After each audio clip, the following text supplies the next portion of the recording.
I hope it's an endearing part of our show It that should we be. can't Yeah, intro. that we struggled. Like, sign on, sign offs are not our forte. Well, I've heard a lot of podcasts the same thing. So, Yeah, they're it's like, bad. I heard one podcast that was like 30 minutes, and they're like, oh, by the way, we're this. What's up? That's kind of like how The more we do it, the more we push it off. we should be like that, honestly. But, We should stop being like... all right, here we go. 3, 2, 1, count of 6. What's up, everybody? Welcome to Above the Board with Josh, And Phil. where we keep it above the board with Josh. And Phil. Say it twice. And we're recording in front of a live streaming audience at twitch.tv/abovetheboard. So come and harass us sometime. Sure. But yeah, no, we are doing our Whatcha Geeking On segment of our wonderful, wonderful show. And today we have a guest, Mr. Nathan Townsend. I'm Nathan Townsend. Ooh, we full named him. I did. Yeah, I did phone there. Yeah. He did it. I Totally it. doxed. Yeah, man, it's fine. It's fine. I love your art, man. Your art's so Oh, cool. thanks. I've never even seen your art. This is the first time you've mentioned you're an artist. Yeah. Oh, I In do. front of me. Probably not in your life. Yeah, I'm actually trying to. Right now, I'm currently redesigning my website because it was awful, and I up till recently did a lot primarily black and white. So I'm starting to insert a lot of color. I'm starting to do like T-shirts now. I drew a bunch of them. I was trying to get a lot done for this last week on vacation, but life happened. So I've only Sure. We like have like a month lead in between episodes. Yeah. So if you think your website will be done, you can it probably won't be. pitch it. Okay. Bitch. Yeah, we're all about self-promote, man. Right. Like, we're terrible at it, so Yeah. if our guests, if that's the one thing you get from this is you get self-promote, go for it. I will have an Etsy store hopefully up and running. It's Nathan Townsend on Etsy. That's where There we go. That'll be I'll be looking at my shirts, putting on there there'll be geek stuff and just like random, just whatever will sell. Sure. It's pretty cool, man. One of my favorites that I saw that you did was the Majora Mask etching, because I'm a huge... Majora's Mask is my favorite Zelda. It's I feel like you've talked about this art and how your friend did it, but you never said it was Nate. I thought I did. No. Oh, well, there you go. Surprise. Plot twist. So, Majora's yeah. Mask is awesome. I mean, just the mask itself is awesome. The So game good. I love too. Although I will say that's one of my love-hate ones. Yeah. Because I'm really bitter about. I'll be 3/4 of the way through that dungeon, and then I had to rewind time because I ran out of time. Yeah. Oh. That is... So, like, most people who enjoy that game, they either love it or they love-hate it, but I've never talked to anyone that just flat out hates it. No. Like, it's always, like, in the middle, or like me, where it's, like, in the top. I can't say I totally hate it because I did. I got all the masks and I went Super Saiyan. Yeah. So At the end. I did the work. Yeah, man. And So Nate, what you geeking on? yeah. You get to go first, guest. Okay. Playing Breath of the Wild, the first one. I don't know if the second one was out, but I'm playing the first one. Totally lost. I did finally. I beat the giant elephant, so I got that guy. Nice. And I did several times to beat that boss. It was funny because I was like, I can't beat this boss. I gotta load an older save and try to level up or get more stuff. And I couldn't do that because all my saves were with the elephant. So finally, I just went for it. Then finally, I went to bed and just as it always worked. I started the game. Beat him. Nice. And now I'm lost again. So I don't know what I'm doing. One thing I think is neat about that game is though you can like bail on like whatever dungeon or boss you're in. Yeah. Yeah. Like you don't have to finish it. You Yeah, can just dip because out. I definitely did that. I stumbled across the elephant, even though I know it points like where it's supposed to be. Yeah. I just was like exploring, and then I saw it, and I was like, "Ooh, I know I need to take this thing out." Mm-hmm. And I was not proper. I didn't have good armor or weapons or anything. I got through the puzzly parts, and then fighting the first little boss. I was like, "Yeah, no, I'm not prepared for this." Did a bunch of those little mini dungeons. I forget what they're called. Yeah. The shrines. Oh, I the think. shrines, yeah. And like just found a bunch of random really cool stuff, and then came back and still got the floor wiped with my butt, But it was fun. I was pretty bitter with that elephant because I jumped off a cliff. I'm like, oh, I can just glide over and drop on him, and they don't let you do that. No. The stamina meter. Then I'm playing Genshin. I am playing Genshin. Genshin Impact with my girls. They make fun of me because I don't play that much. I basically play so I can play with them, and they have put so much time and money into it. My middle, she got like $75 of gift cards and blew it all on Genshin.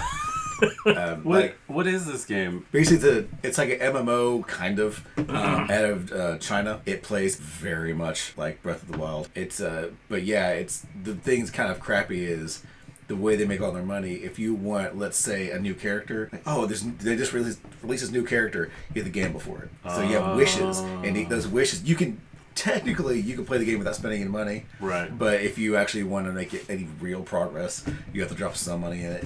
I have dropped money in there, but I haven't because on the Android phones they have this Google thing where Yes. they do the quizzes or The but rewards. Yes. Yeah. And so I was just like, I get money, and so I just spent $30, but I didn't because I answered the little quizzes and answered the little stuff, and like I eventually got $30. I'm like, okay, I'll use that. Yeah, I'm all about that. Nice. Do you have an Android phone? I do not. Oh, okay. It's pretty sweet because it will. I mean, you can tell they're using their data because they're like, "Were you at Chick-fil-A today?" Yes. And you're like, I was. Yeah. And they're like, But funny if take you're a like, picture of "I the don't receipt think for me. so." I'm like, okay. Yeah, absolutely. think- Well, you Those are can. There's a Chick-fil-A. lot of times where it'll like be like, "Were you at the place next door to where you were?" And be like, "Nope." They're like, "Here's 10 cents. Shut up." Oh, I made a lot of money when I went to Macy's. That like every day they're like, "Were you at Macy's recently?" I'm like, "Yes, I was." Sure Did you buy was. anything? Like, nope. I was in there, but I didn't buy anything. And that they did that for a month. Yeah. And I just like, and then I guess they eventually wised up and stopped. Can you imagine though, like them reading your data and be like, "What is this guy doing every day? Going to Macy's and Not not buying buying anything." anything?" And he's there for a long time. I think. What is he doing? No, I'm sure they're like, "Oh, he probably is married. Let's start sending ads." Yeah. to-" It does get creepy sometimes where like my wife and I'll be talking about something, all of a sudden she's like, "I just got an ad for something we were just talking about." Like, Yeah. Yeah. Our Alexas do that a lot. They also Yeah. found out Facebook 100% spies on you. Like, it tracks where you touch your phone. That's Yeah, so Sadly. uninstall that Facebook app. It is spooky season, and we're creeping each other out with I technology. I have Facebook, but I check it maybe once a month, which is actually really bad because I'm trying to be an artist. I'm trying to get more Yeah. like engagement out there. I just hate Facebook. Back to the geeky stuff. Like I said, I'm replaying New Game Plus Ghost of Tsushima. Yeah. And I played through and beat it on easy because I was like, oh, I'm not very good at this game, and I just want to play for the story. I don't have time to really get good at The games. story's awesome. But then I've been playing the multiplayer with my friend Sean, who lives in Washington, and we are kind of antisocial, so we only play with us two. It's supposed to be 4, so we're doing levels at like the highest difficulty and with just us two. Oh, wow. And so we got. I'm not by no means an expert but Is he carrying you? No, we actually do pretty good carry Okay, each good. other. Yeah. No, we take care of each other. It's pretty fun. I'm gonna have to link up with you guys. I know that we keep talking about it, Yeah. but I just gotta find time to jump in I there. got my samurai. He's pretty high up. I think he's level 26. I have my assassin. He's about the same. My archer are really good. They're, I mean, if you know how to use them, they're kind of cheap. If you get really good arrows, Yeah. especially if you get some of the perks on there, you can do some pretty good damage. The Ronin, I hate it. I can't. The Ronins are really good if you have, again, the 4 people, because they can heal, they can resurrect, and they have a dog who can attack the people. But as, we try to brute force our way through those games, and it's just... Yeah, I'm gonna have to level up and jump in there with you guys. Because I did it, I told you I did that one, like, level with, like, a rando dude. Yeah. He was like, I don't have a headset, but apparently through PS5, you talk through the controller. I don't remember if that was really? on PlayStation 4 I or don't not. think... We But, like, it scared me real bad. There's a speaker in the controller? Apparently. Oh, my God. Because, like, I'm sitting there and playing, and then he's, like, behind you. I was like, oh, God. Your controller is Yeah, sentient. and like freaked out, and then he's like, "Have you ever played this before?" And I'm like, still trying to figure out like who is talking to me. Right. And then I noticed the little speaker icon when he was talking. I was like, "Oh!" And then I noticed when I talked, I had a speaker icon, and I didn't have anything on me. So I was like, "Is this like?" It sounded real dumb, I'm sure, because I was like, "Can you hear me through the controller?" And he was like, "I don't know, bro. Do you have a headset on?" And I was like, "No." He was like, "Do you have a PS5?" I was like, "Yeah." He's like, "Then probably." Yeah. That is low-key genius. Yeah. It is. Because I signed up for Xbox Live like day one, and you could only buy it with a headset because they wanted everyone to have a headset. Yep. And it was great. And then the 360 came around, and they dropped the headset requirement. And then, like, since then, like, no one uses a headset. And I always, like, feel awkward putting mine on. Yeah, I have like a Turtle Beach like headset I use for my Xbox, but I don't use it for like online gaming.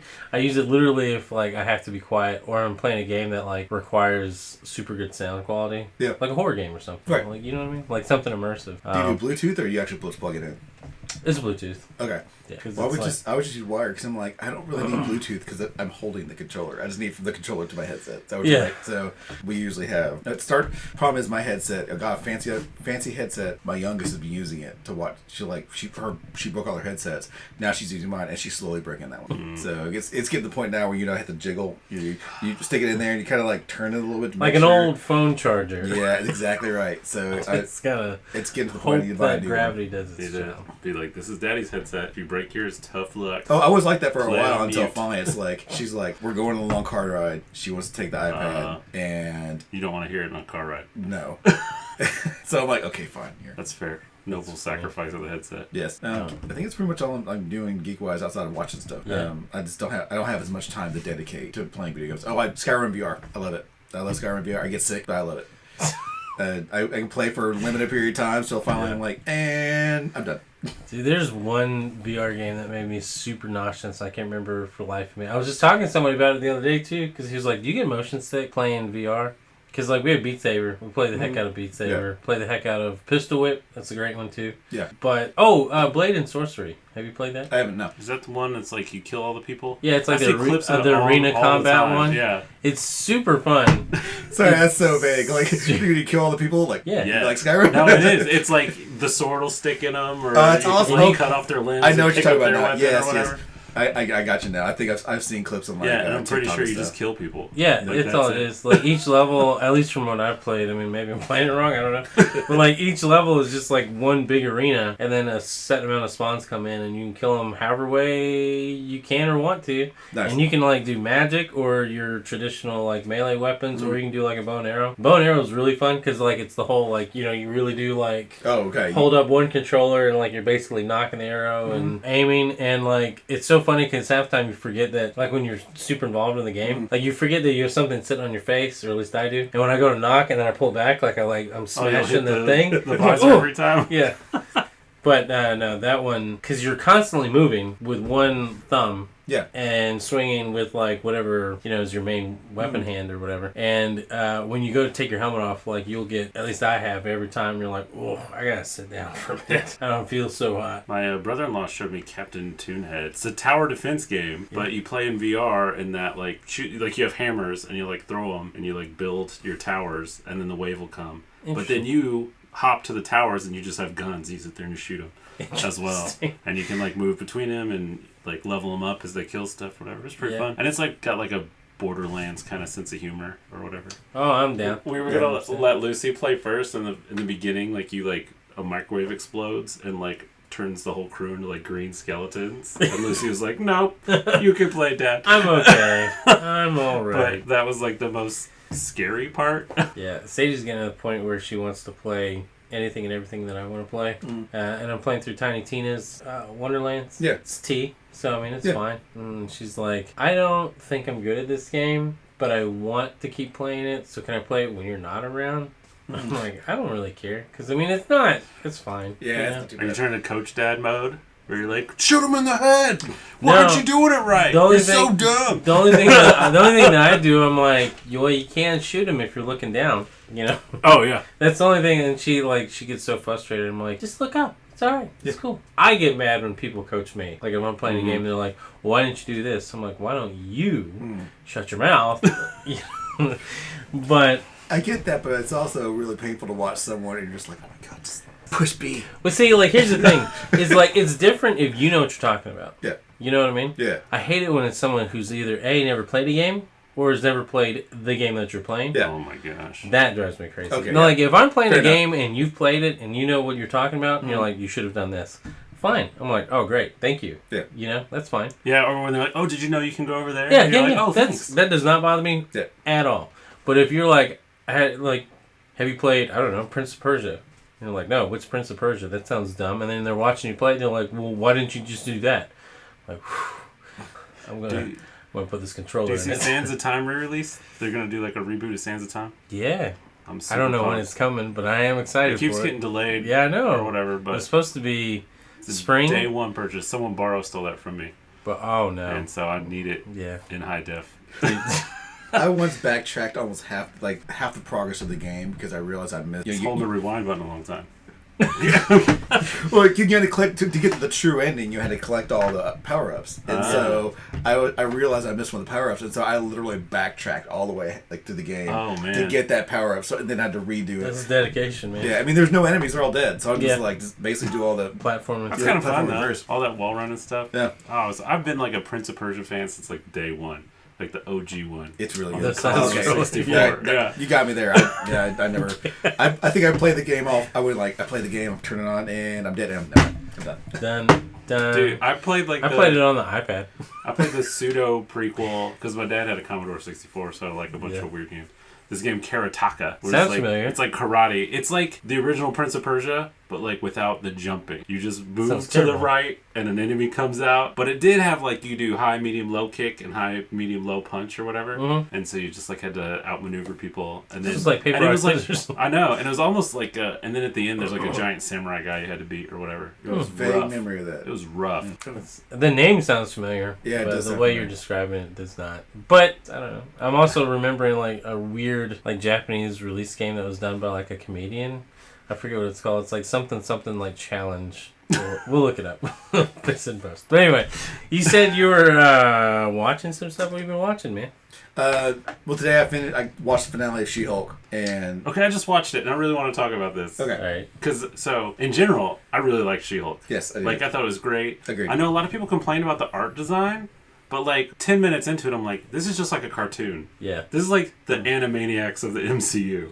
Is what we're watching. Yeah. It really is. So I was that's such a weirdly accurate. But I was like, I'm all in now. Yeah. This is the best. I loved it. Like all the way through, everything about it. Yeah. Even like the Megan Thee Stallion twerking, Dude, it fit really so well. good. Thought it was great. Yeah. But then the finale, like what happened? Like what actually happened? What do you mean? Like so, I followed a series of events. It's just like it's like a deconstruction of the MCU. Yeah. But I feel like a good deconstructing thing is you get down to the essence and then you do something with that essence or say something about that essence.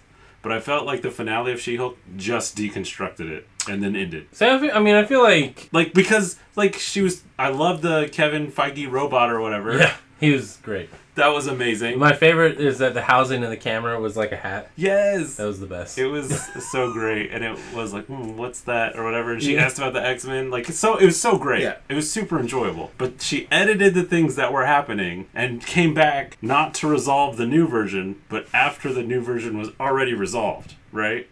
So like, there's like no ending. They like skipped the ending. I think like literally the point of the finale is to show how they're going to break the fourth wall with any fourth wall breaking characters. But how many are there? I thought it was like there's like Deadpool. really two that are like everyone knows Deadpool's coming. Sure. He had that announcement a few weeks ago or whatever. I mean, I thought it was great how she was like came out and talked to the writers. Yeah, and dude, all I thought stuff. something was wrong so with good. my app. Like when it was like, I know, it's so because they even perfect. made that noise. There's Yeah. like boop, and then For a it like minute there, cuts to them. I was like, what happened? Because like Piper had the controller. Yeah. I was like, oh, dang it, Pipe. She does it all the time. She'll Yeah. like back out of stuff, and she thinks it's cool. It did that, and I was like, oh, that's weird. And then like when she punches out of the panel, Yeah. that was great. And then she like swings down to the making of. Yes.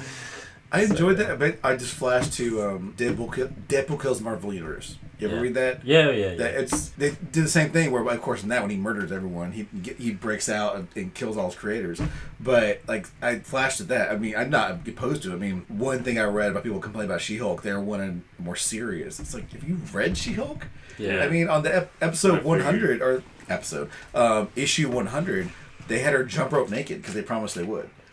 Well, because at the first few issues, they go, if we ever hit issue 100, we promise that we'll have She-Hulk jump rope naked. And so they hit issue 100, and so they had her jump rope naked. Of course, they had strategic, Oh, of course. And then like a couple panels in, an executive comes out. It's like, oh, we can't do this. Sure. Yeah. So it fits the brand. I was totally down for it. And I was listening to another podcast where they were talking about how the whole reason She-Hulk came along was in the TV show, they were talking about bringing out She-Hulk. And they're like, well, we got to beat the TV show because if the TV show makes it, then they'll kind of own that intellectual property. The OG TV show. Yeah. Oh. With the 70s or whatever. with David Banner instead of Bruce Banner. Right. Because Bruce Banner's too gay. What? Yeah, they didn't call him Bruce Banner because they thought it was too gay. It was the 70s or 80s. It was the 70s or 80s. 70s. I mean, like, it's like I believe it, but also, like, what was that board meeting like? Right. A lot of conversations of what happened, like, when I was a kid, I always had to go, it was the 80s. It makes everything okay. It was the 80s. Like, I was talking to Michael Akron about it. He was like, I loved it, the finale. He's like, but it just left me with so many questions. And I feel like that's where... Yeah, that's like, it didn't, like... And so it's one of those things where it's like, if it was a movie, I would, like, hate it. Yeah. This is a show, I'm just like, I don't like that episode very much. Yeah. The one thing I did kind of get... I'm not going to say I got upset. I just kind of went... I got a little irritated. Was when they introduced Hulk's son. Scar. Yeah, how they just threw that in there. I'm like... That was kind of dumb. Planet Hulk is one of my favorite oh, it's so good. It is so, and even when they came out with the cartoon a while ago, Planet Hulk with the cartoon, I still had some gripes because I mean, I get it. They have to adapt it. They can't dedicate 12 hours to hit all the points. Right. I fair. But this was just like, oh, by the way, here's this, and I'm like, in Planet Hulk, the whole point was like he was angry, raging Hulk, not smart Hulk. So it makes me wonder how that all happened. And on top of that, two of the characters that was introduced in Thor Ragnarok were originally introduced in Planet Hulk. Was the stone guy and Korg. The bug dude. Yeah.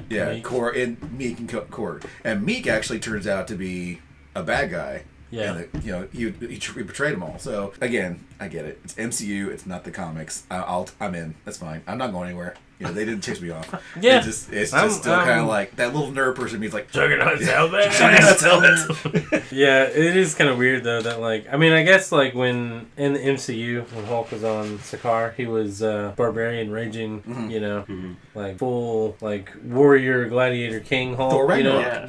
That was him. I know. It kind of made me mad that it was like, oh, they just backgrounded all of World War Hulk. Yep. And it was so good. Yeah. It's like one of the few Marvel comics I've read. It's super. And I was like, oh. Oh, wow. Yeah.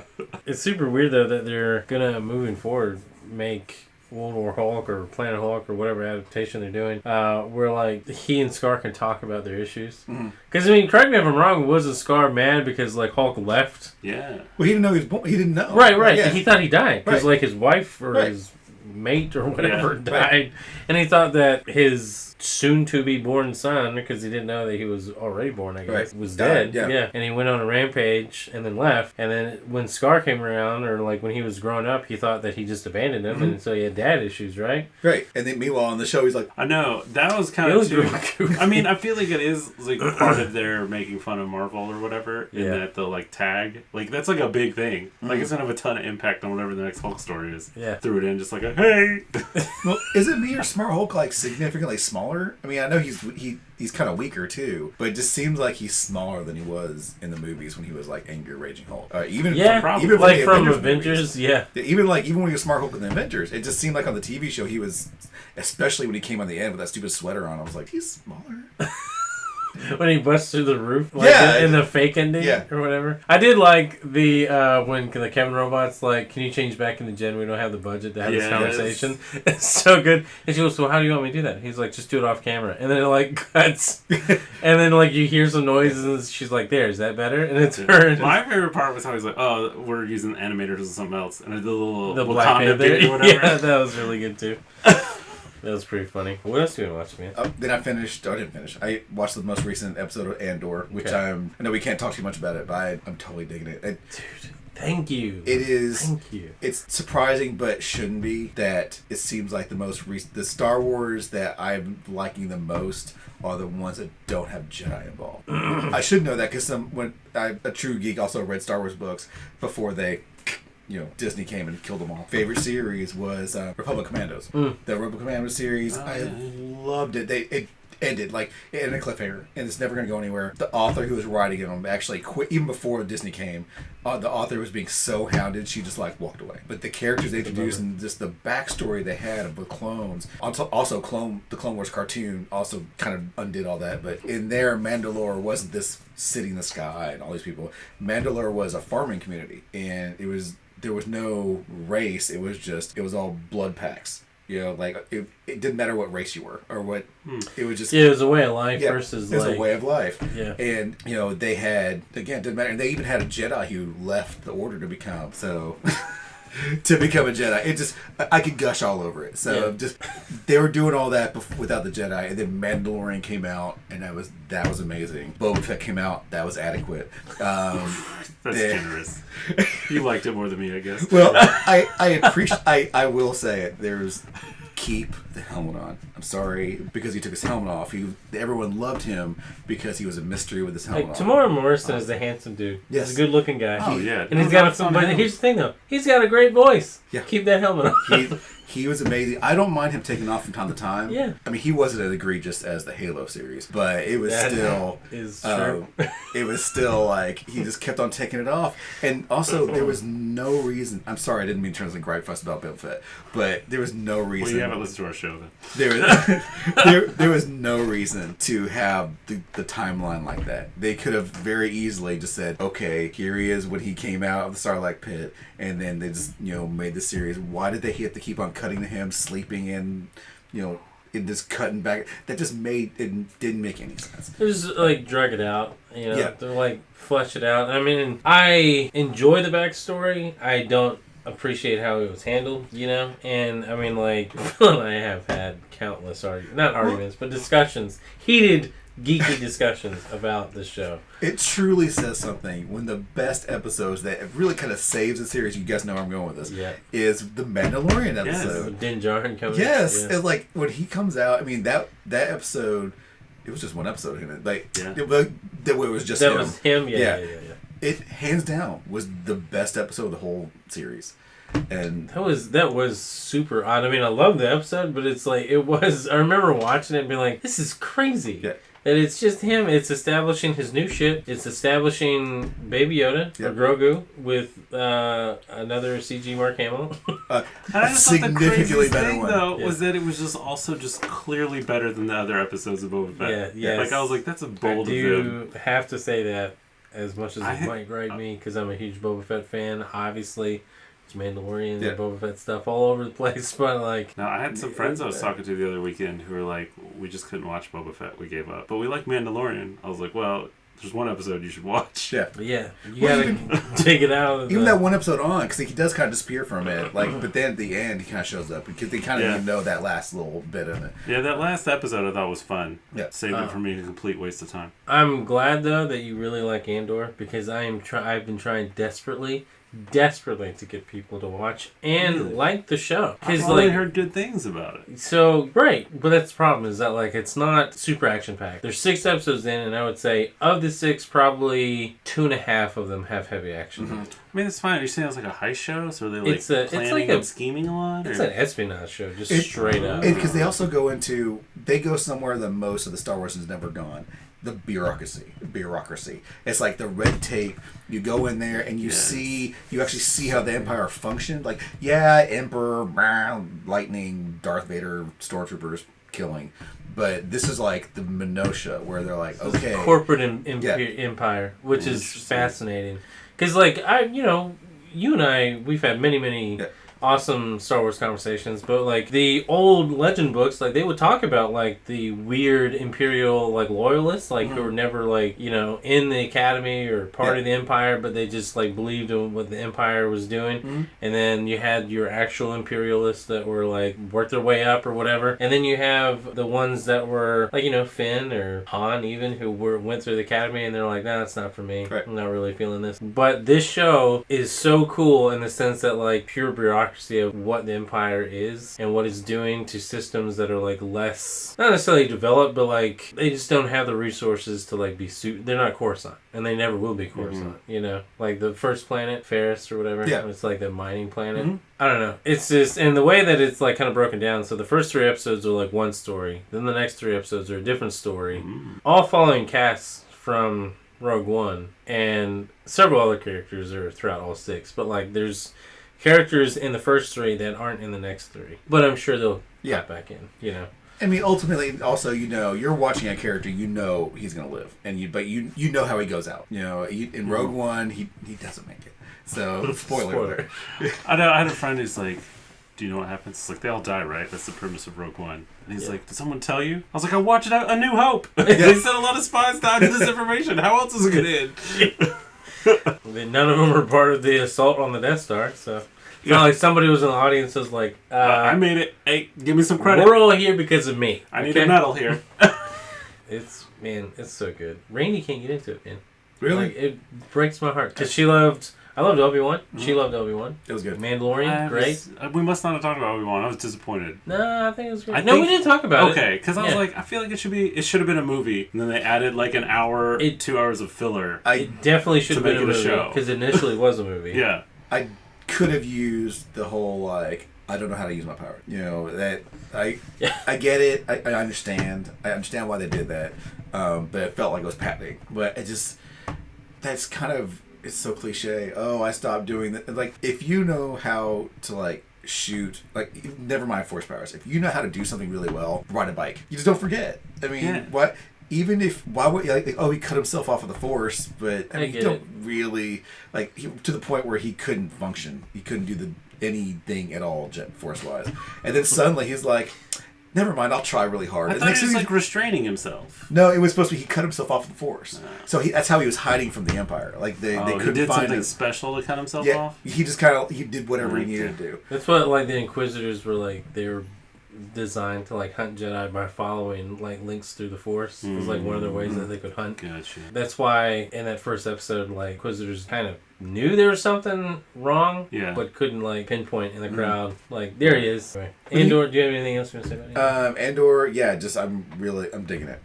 So good. I don't want to get spoiler territory, but it was the heist. The heist is really it was well done, and just the backstory behind that, and just even the cool, they made TIE fighters and are threatening. Yeah. But yeah, usually when you see in the space, they're threatening when there's a whole cloud of them. Mm-hmm. But on this, they only have 3 TIE fighters, and they use them. I mean, they use them sparingly. And they're not pilots either. They use them sparingly, and when they show up, it's like, oh crap. Yeah, I agree, man. Like the whole, not just ties, but I love how threatening they make the Empire in general. Like, because the OG trilogy really kind of made the Empire just seem like a nuisance.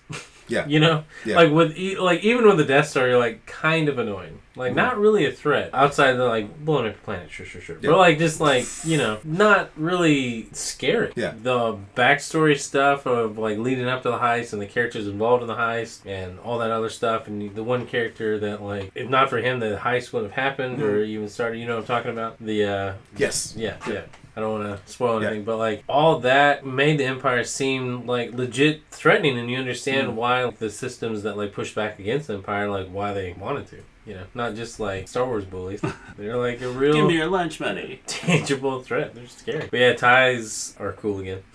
Yeah, sweet. A couple other quick things. Anything else you watched or anything? Lord of the Rings, and I watched that show. I'm enjoying it. I'm kind of, I don't know, I'm not a huge Lord of the Rings fan. I like Lord of the Rings, don't get me wrong. I watched the movies, I watched extended editions. As of the books and the Silmarillion and all that stuff, I am ignorant of. And so I can just enjoy it as it is. A lot of people are griping about, like, it wasn't that way in the Silmarillion. I'm like, okay, but I haven't read that, so...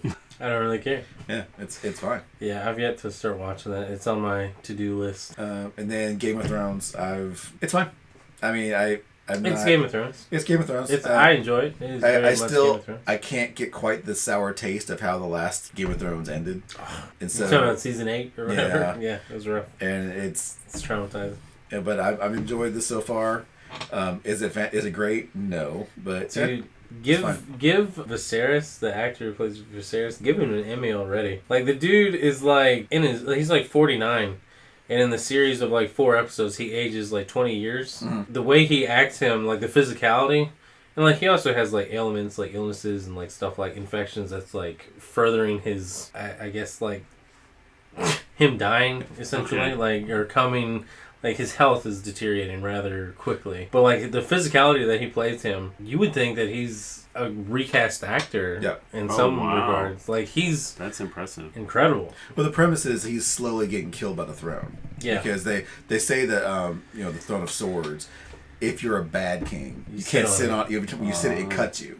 And you get infections and it slowly like kills you. If you're a good king, you're fine. So, and they kind of show. I mean, again, I don't know how he did the last episode. I haven't seen it, but definitely the first couple episodes, he was not a good king.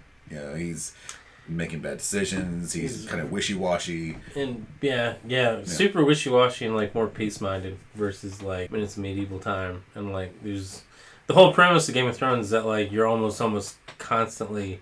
Not necessarily at war, but like you're at odds with other families and stuff like that, so you have to keep that in mind. And he's just more of a wishy-washy, I just want to keep everyone happy, which is impossible. And that's not a good mindset to have as a leader. Like, you're going to have to make hard decisions. Right. And, yeah. Now, I want to root for Doctor Who, but he's just, I don't know, that character, as the show's gone on, I've liked him less and less. No, Matt Smith. Yeah. I forgot that. Did you just switch shows? No, I totally forgot that. He's actually low key like I do like everyone else's favorite Doctor Who, but Matt Smith is I like it. He's my favorite Doctor Who. You know, I haven't watched Doctor Who in forever. I haven't seen any of the last two Doctors, but when I was watching it, he was my favorite. Yeah. Matt Smith's character is pretty excellent. Phil, do you have anything you want to geek out about real quick? No, we hit it. I just want to talk about She-Hulk. Yeah. So I'm happy. So real quick, I just wanted to... Are you a big fan of horror movies? Sometimes. Sometimes? Yep. Phil, I know that... Yes, so you're a fan of horror movies like with the right people. Sure. And depending on the level of viscosity of gore, right? I mean, that's part of it. Yeah. Especially if it's like gratuitous. Well, then do not watch Hellraiser. Because when I say gratuitous, that's being generous. I mean, that's not being generous enough, I should say. Like, it's not... It's good. Have you ever seen any of the other Hellraiser movies? Yeah. I watched a few of them. So, I as a fan, I enjoyed 1 and 2, but that's it. I don't care about any other ones. 1 and 2 are really good. And all the rest are just absolute garbage. But this one... I mean, I saw them, like, on VHS when they were... Me too. It's been a while. So. It's been a long time. I think the last time I watched one was probably, honestly, like the last time they were available on, like, Hulu or Netflix or something, which is... It's been several years for that. But anyway, the new Hellraiser, it has a female Pinhead, which she does... So progressive. Sure. Does that, like... It doesn't matter. Well, that's like, what I figured. Pinhead's so like it's just or whatever, it's just a demon. And like the whole, you know the premise of Hellraiser at all? No. So like there's a puzzle box that attracts people that are wanting to be, to experience like the highest levels of like sensation, and the box is basically a portal to an alternate dimension that's supposed to be like hell, and these demons that are like the controllers of sensation for like the human experience, quote unquote. It's very like it's pretty trippy. Yeah, it's wild. They essentially trick you, whoever's like figuring out the puzzle box, to give in to like pleasure. But for these like demons, pleasure's pain. There's no difference. Like there's the highest sensation is beyond pleasure and pain. So they give you what they experienced, and it's usually like horrible mutilation. Like it's nothing good. So like, how does the plot of these movies work? It's like dude finds the box, and then we get to see him tortured, and then someone else finds the box? Essentially. So the first one, it's actually like he's the dude is like an occultist, and he's like super rich, and he has the box. He bought it like at an auction or something. He is just trying to like have experience the best thing that the human soul can experience from what he understood of like what the box is and what it can provide. Monster demons just torture him. Yeah, he opens it and they kill him and like take his soul essentially, and then his like wife or his widow is like, I want to resurrect him so that we can experience it together.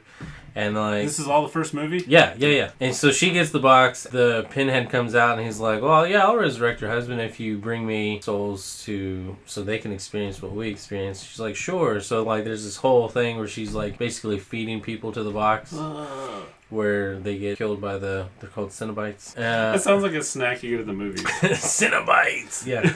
And they're gross. Like in the original Hellraiser movies, they're super like BDSM style, like latex, black.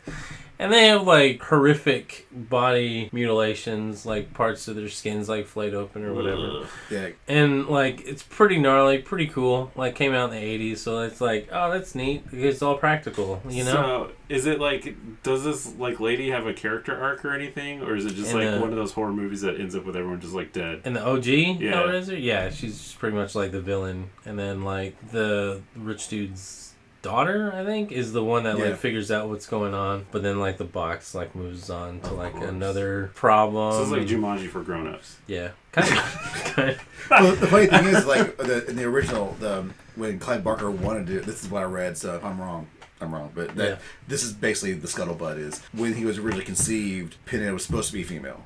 But it was the 80s. They're like, no, not gay enough. Like no, not gay enough. They're like, no one wants to see female. What are you doing? So they changed him to male. So it's like some people, are like, oh, well, it's female now. Well, it's back to its original. But whatever. That's interesting. That's cool. Let's say when it's like a androgynous fake demon torturer. Who cares? Yeah, yeah. But like Pinhead in the original movies had like a super like creepy, deep, like authoritative voice. Oh yeah, I mean it's very iconic. Yeah. Oh yeah. And like there's like several iconic scenes, like the Jesus wept scene. Yep. that's like super unsettling. Sure. The only Jesus wept scene I think about is in Community, but he's got that VR. He's like, and Jesus wept, and they're like, quit saying that.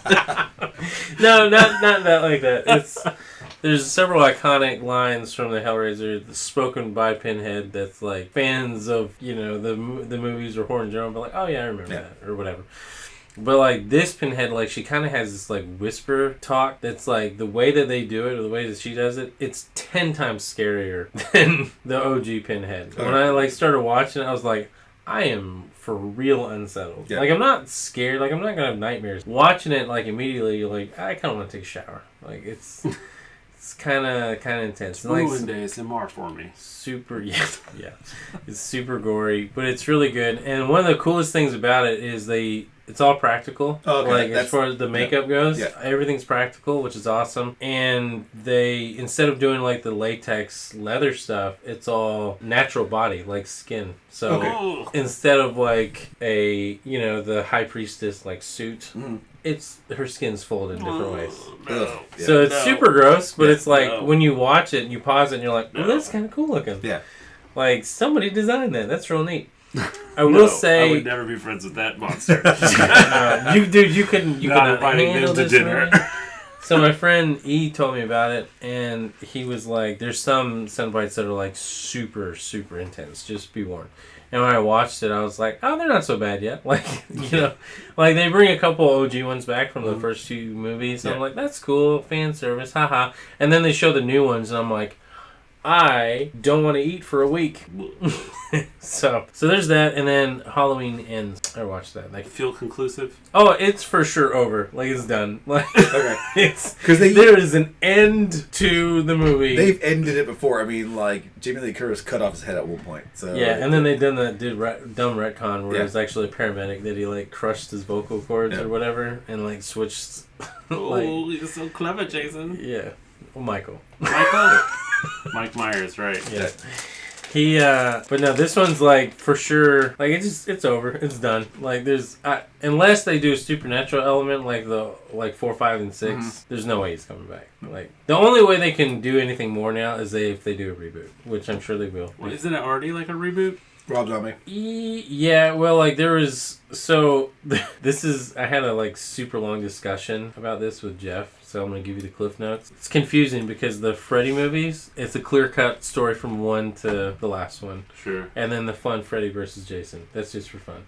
Nothing's canonical about it. Which was really fun. It was a super fun movie. I thoroughly enjoyed it. Same with Friday the 13th movies, 1 through whatever. Like, it's a clear-cut story, as ridiculous it is as it is. The Halloween movies, there's 4 timelines now. There's 1, 2, and then H2O and Resurrection, which is the one with Busta Rhymes. Yeah. There's the 1, 2, 4, 5, and 6. Okay. Then there's the Rob Zombie ones, which is just 1 and 2. Like, it's just Halloween and Halloween 2. And then now there's 1, Halloween 2018, and then Kills and Ends. Halloween Kills, Halloween Ends. And no one talked about 3. Yeah, no, because 3 is weird. I was like, I've never heard of 3 in any of these. Yeah, because he's not even in it. Mike Miles not even there. John Carpenter's original idea was to do an anthology. Each movie would be a different Halloween night story. And then Halloween 1 was so successful, the studio was like, you got to give us a sequel. He's like, fine. So he did Halloween 2 with what he thought was a decisive, like, closed-off ending. Like, it's over, it's done, no more. And he went on to do 3, which is completely unrelated to Michael Myers' story. But that flopped, and they're like, people want Michael Myers back. So that's where 4, 5, and 6 came in. Gotcha. Anyway, so Halloween Ends, definite ending for everything. And the only way they can continue is if they do a 5th timeline reboot, which I think would be ridiculous. But honestly... No, it's going to be Halloween No Way Home.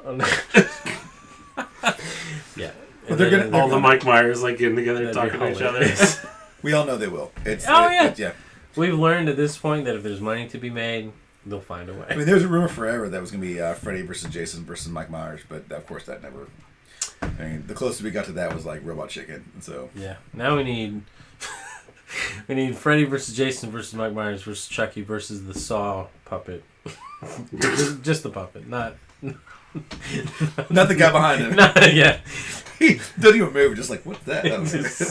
He trips somebody like into like a ranger fence. That's all he's a hazard. That's all he is. It's work hazard. But I think that wraps up our Whatcha Geeking On. That's what we're geeking on. Yeah. Yep. So, stay tuned, and we're going to play Betrayal House on the Hill for this spooky season. Yes. You made it to the end of the podcast. Thanks for listening. Make sure to review, subscribe, like, heart, thumbs up, star, or whatever your listening platform lets you do to say we're something a human could listen to. You can message us on Twitter, Facebook, or Anchor.fm with all complaints and corrections. All the links you need are on AboveTheBoardPodcast.com. Stay above the board. With Josh And Phil!